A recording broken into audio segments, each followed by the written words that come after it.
I'm James Cridland, the radio futurologist. If radio's audience is getting progressively older, AM radio is partly to blame. In most parts of the world, AM radio is the home of shouty and reactionary talk radio, urgent-sounding 24/7 news broadcasts, sports broadcasters, or oldies stations, which I always thought were named after the music, but increasingly appear to be named after the audience. The sound of an AM station is supposed to be warm, but in reality it's the sound of old-fashioned radio, hisses and crackles, and while some people like that, they tend to be the kind of people that advertisers seem to be targeting on AM radio. Retirement homes, over 50s clubs, funeral directors, contraptions for effective pest control, vitamin supplements, and a thing that squirts water at high pressure to clean driveways and paths without bending over.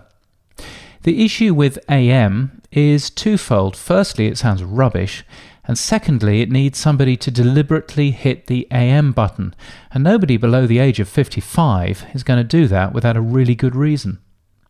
AM comes with some benefits though, not least that its coverage is significantly better than FM radio, particularly in the middle of nowhere. In some parts of the world, AM radio is all there is, and they might be the people who deserve radio the most.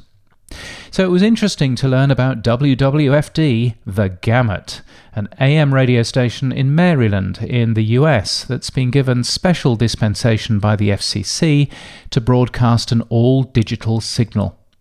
The station looks like the future, with a logo that appears on a typical HD radio, as well as artist name and song title, just like FM.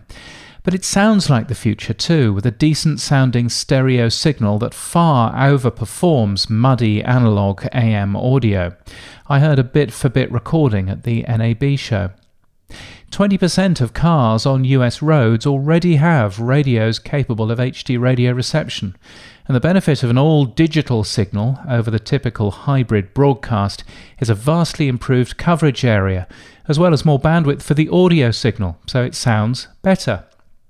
A man called Dave, who's both the station's program director and station engineer, imagine, is quoted as saying, "It's probably easier to build an audience from scratch with an HD signal versus AM.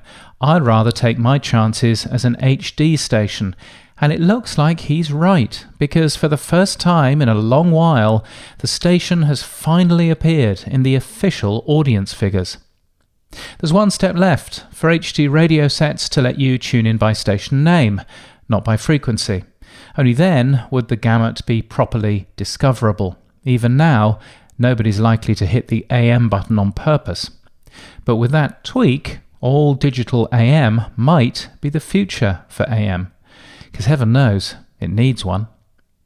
You can get my weekly newsletter at james.crid.land and daily podcast news at podnews.net.